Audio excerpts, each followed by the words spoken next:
Hello everybody, I am नमस्ते Anusha and मेरे YouTube channel में आपका बहुत बहुत स्वागत है। आज मैं आपके इस मेरे वीडियो में हमारी बॉडी के जो 7 चक्र है, उस 7 चक्र की क्या फिजिकल क्या इमोशनल इफेक्ट होती है, हमारे चक्र कौन से बैलेंस है कौन से नहीं है, इसके बारे में कुछ इन्फॉर्मेशन देने जा रही हूँ।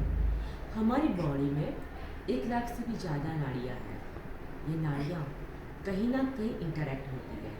जहाँ पे इंटरेक्ट होती है वो है हमारे एनर्जी सोर्स, और वही एनर्जी सोर्स है वहाँ से मिलेंगे 7 चक्र। ऐसे हमारी बॉडी में देखो तो 109 एनर्जी सोर्स है, जिसमें से भी 9 मेन है, उसमें से जो 7 है वो मेन एनर्जी सोर्स है, मतलब मेन 7 चक्र है।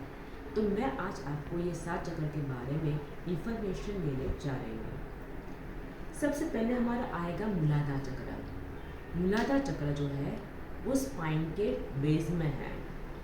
इसकी क्या पॉजिटिव इफेक्ट होती है, क्या नेगेटिव होती है।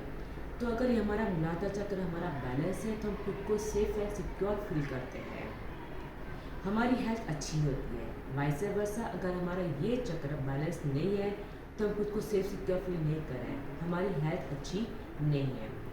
अब दूसरी इसकी इमोशनल इफेक्ट देखेंगे तो हम खुद को इसमें हमें काम करने का एंथुसियाज्म होता है, हमको उत्साह होता है, कोई भी काम करे वो बहुत अच्छे से करते हैं। दूसरा जो उसका फॉर्म नेगेटिव फॉर्म है, अगर ये नेगेटिव में फॉर्म में जाती है तो इनर्शिया आ जाता है, मतलब काम करने का मन नहीं होता है। अब इसके ऊपर एनर्जी जाएगी। कुछ लोग जो है ये मूलाधार चक्र को मेन नहीं मानते हैं, इम्पोर्टेंस इतना नहीं देते हैं, लेकिन मूलाधार है वो बेस का है, यहीं से एनर्जी ऊपर जाती है। सो इसको इम्पोर्टेंस देना बहुत ज़रूरी है। ये हमारे जो 5 तत्व है उसमें से ये अर्थ एलिमेंट यानी पृथ्वी तत्व से मूलाधार चक्र जुड़ा हुआ है। अगर यहाँ से एनर्जी एनहेंस होती है तो ऊपर आएगा स्वाधिष्ठान चक्र। स्वाधिष्ठान चक्र हमारी नाभि से 1 डिग्री नीचे माना जाता है, सेक्सुअल ऑर्गन के पीछे है ये। अब इसका पॉजिटिव फॉर्म होता है तो हमको काम करने की क्रिएटिविटी इसमें आती है।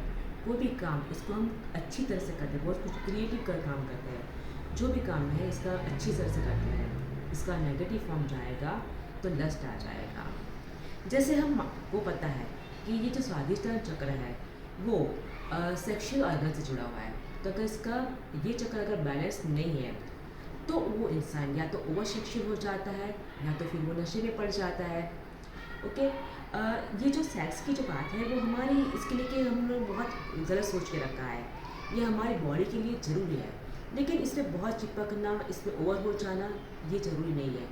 सो कोई भी काम को क्रिएटिव करो ताकि ये चक्र बैलेंस हो जाए। जो भी अच्छा लगता है इसको पॉजिटिव लेके जाओ। अब यहाँ से जो एनर्जी जाएगी ऊपर होती है तो उसके ऊपर आता है। हाँ, दूसरी बात कि ये जो स्वाधिष्ठान चक्र है ये यहाँ पे देखो कि पानी का लेवल ज़्यादा है, मतलब ये वाटर एलिमेंट से जुड़ा हुआ है। अब इसके ऊपर जो जाएगा एनर्जी इसके ऊपर जाती है तो इसके ऊपर आता है मणिपुर चक्र। मणिपुर चक्र यहाँ जो हमको पता है ये हमारी नाभि से 2-3 इंच ऊपर माना जाता है। यहाँ पर अग्नि तत्व से ये जुड़ा हुआ है। हमको पता है कि यहाँ से खाना डाइजेस्ट होता है। अगर हमारा ये चक्र अच्छा है, बैलेंस है, तो डाइजेस्टिव सिस्टम हमारी बहुत अच्छी होती है। वैसे बस नेगेटिव फॉर्म में जाएंगे तो ये कॉन्स्टिपेशन का प्रॉब्लम होता है। अगर ये चक्र बैलेंस नहीं है तो नेगेटिव फॉर्म में जाएगा तो हमारी कॉन्स्टिपेशन का प्रॉब्लम होगा, डाइजेस्टिव सिस्टम में कुछ गड़बड़ हो जाएगी, ये सब प्रॉब्लम खड़े होंगे। ये हुई फिजिकल बात। अब इसको हम लेके इमोशनल बात नहीं जोड़ेंगे तो ये हमारा चक्र है वो विजडम का केंद्र माना जाता है। मतलब हमको कुछ काम करना है, कोई चीज़ पानी है तो 2 रास्ते हैं। एक इसको हम अपनी बुद्धि से पाने का ट्राई करेंगे, उसको ऊपर जाने का ट्राई करेंगे, अच्छे से काम करेंगे और इसको हमको इससे अच्छा यश मिलेगा, अच्छा हमारी कीर्ति फैलेंगी, ये सब होगा। इसका दूसरा फॉर्म है वही चीज़ हमको चाहिए लेकिन क्या हो जाएगा, ग्रीड आ जाएगी, लालच आएगी, कैसे भी वो चीज़ चाहिए, उसको हम कैसे पाने का ट्राई करते हैं एंड यहाँ वो चीज़ पाने का ट्राई करते हैं। तो एक है अच्छे विजडम से, दूसरा आएगा ग्रीड हो जाएगा।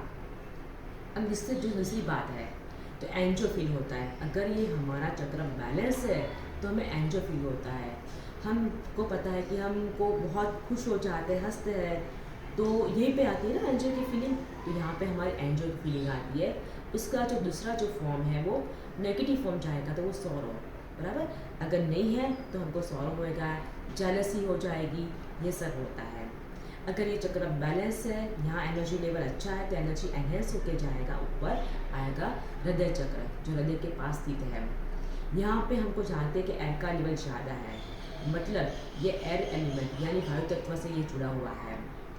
हृदय चक्र जो हमारा है वो प्रेम और करुणा का केंद्र है। अगर ये चक्र बैलेंस है तो किसके ऊपर अच्छा उसको हमके लव की फीलिंग आएगी, उसके ऊपर प्रेम होगा, करुणा होगी, उसके ऊपर दया की भाव होगी, ये सब होता है। और दूसरा जो इसका नेगेटिव वो जो फॉर्म है वो है फियर, यानी डर की भावना होती है, या फिर हेटेड की भावना होती है ना। लव का अपोजिट क्या जाएगा, हेट जाएगा। किसी ने हमको कुछ मतलब हमारा कुछ अच्छे से किसी रिलेशन नहीं बने, कहीं पे कुछ दुख पहुंचा, तो हम उसको हेट करना चालू कर देंगे, ये हो जाएगा इसका नेगेटिव फॉर्म। दूसरा डर की भावना, हम फील करते हैं ना, कहीं भी डर होता है तो वो फील कहाँ होता है, हृदय के पास होता है ना, फिर डर की भावना वहाँ पर होती है। तो एक इसका है लव और दूसरा उसका जो सा हेट्रेड या तो फिर डर की भावना है।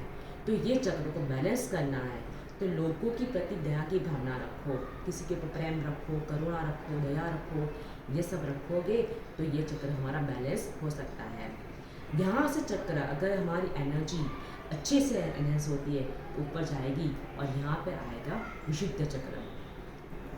विशुद्ध चक्र जो गले के पास है और थायराइड ग्रंथि से कनेक्टेड है, ये हमारा कम्युनिकेशन का केंद्र है। अगर ये हमारा अच्छा बैलेंस है तो हमारे मन में जो भी विचार है, हमारे मन में जो भी सोच है, जो भी भावना है, वो हम अच्छे से किसी को बता सकते हैं। हमारे मन की बातें किसी को अच्छे से कर सकते हैं, किसी को कन्विंस कर सकते हैं, यानी हमारी कम्युनिकेशन स्किल अच्छी होती है। ये उसकी फॉर्म हुई। दूसरा उसका जो फॉर्म है, अगर इससे हम ये क्या होता है, ग्रेटफुल फील करते हैं, बराबर। इसका पॉजिटिव अगर ये हमारा बैलेंस है तो हम ग्रेटफुल फील करते हैं, मतलब भगवान ने हमें जो भी कुछ दिया है, उसको जो भी दिया है उसकी हमको कदर है, हम उसके वो ग्रेटफुल है।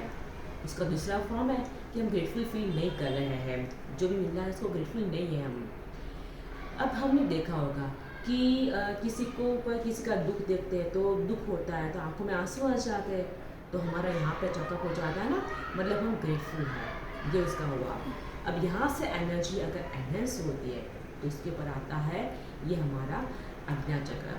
आज्ञा चक्र जो हमारे दो भ्रुकु ट्यूब के बीच में है, और यहाँ से जैसे हमारे पांचों तत्व पूरे हो गए, अब क्या आ जाएगा, यहाँ से स्पेस भी पूरा हो गया, स्पेस तत्व यानी आकाश तत्व पूरा हो गया। इसके ऊपर आता है इन्फिनिटी, यानी बिल्कुल इसको हम अभी आगे पहुँच, इसके भी आगे पहुँच जाते हैं, आकाश के ऊपर पहुँच जाते हैं।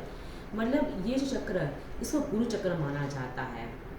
अगर इससे हम इसी को अगर हम ये हमारा चक्र बैलेंस हो जाता है तो नीचे के पांचों चक्र अपने आप बैलेंस हो जाते हैं। ये चक्र विजडम का केंद्र माना जाता है। और इसको पहले हम जो कुछ जानते थे, जो कुछ भी हमने जाना है, जो हमारे पास नॉलेज है, वो हमने कहीं से पढ़ के, यहाँ से कहीं से किसी से जान के हमने पाया है। लेकिन यहाँ से हम यूनिवर्स से कनेक्ट हो जाते हैं। हम जो भी जानते हैं अपने विजडम से जानते हैं। कुछ चीज़ें जो हमारे बियॉन्ड लॉजिक है, मतलब इसके हम कहीं जानते हैं लेकिन हम किसी को इसको एक्सप्रेस नहीं कर पाते, इतनी अच्छी इसमें से फीलिंग आती है।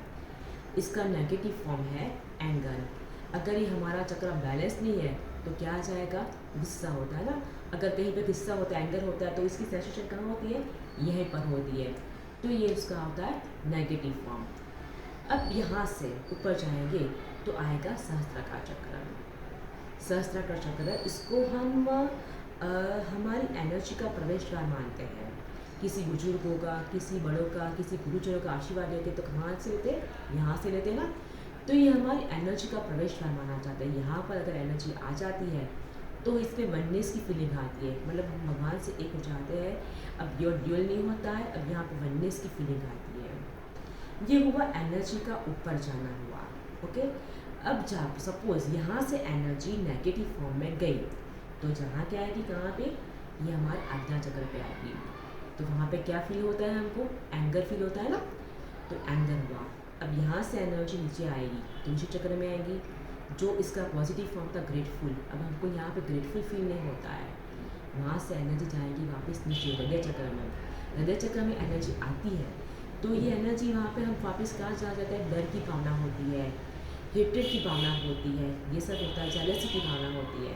कि वहाँ से वापस एनर्जी नहीं चाहिए। तो इसका पॉजिटिव था एन्जॉय, नेगेटिव क्या था, सॉरो था ना।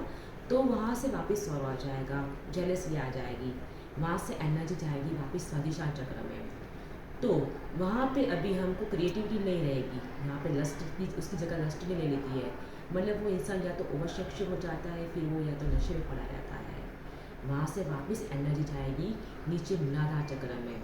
तो वहाँ पे अभी उसको एंथुसियाज्म नहीं है, उसको हो जाता है इनर्शिया हो जाता है, उसकी हेल्थ अच्छी नहीं रहती है, ये सब हो जाता है। तो ये एनर्जी ऊपर जाना और वापस अगर नेगेटिव फॉर्म हुआ तो नीचे जाना, ये इस तरह से एनर्जी ऊपर नीचे जाती रहती है। तो ये हुआ चक्रों का साइंस, जिसमें एनर्जी कैसे बढ़ती है, कैसे कम होती है, ऊपर जाती नीचे जाती है, हमने बताया। जब एनर्जी लेवल एनर्स होकर ऊपर जाता है तो उसको हम ऊर्ध्वगति बोलते हैं, और जब एनर्जी लेवल नीचे जाता है तो हम उसको अधोगति बोलते हैं। इसी तरह से एनर्जी पूरी बॉडी में घूमती रहती है। तो इससे हमको पता चलता है कि ये हमारी जो फीलिंग्स है, इससे हम खुद फील कर पाते हैं इन बातों से कि हमारी एनर्जी कहाँ पर ब्लॉक है, हम कहाँ पे एनर्जी सेव्स हमारा एनर्जी लेवल कहाँ पर रुका हुआ है। और इसी तरह से हमको अच्छे से करके हम अपना एनर्जी सोर्स खोल सकते हैं और चक्रों को बैलेंस कर सकते हैं। हमको आपको हमारा ये वीडियो कैसा लगा ये ज़रूर बताएगा। अगर आपको वीडियो अच्छा लगता है तो लाइक एंड शेयर जरूर कीजिएगा। अगर आपने हमारा वीडियो सब्सक्राइब नहीं किया है तो सब्सक्राइब जरूर कीजिएगा। Thank you everybody, bye.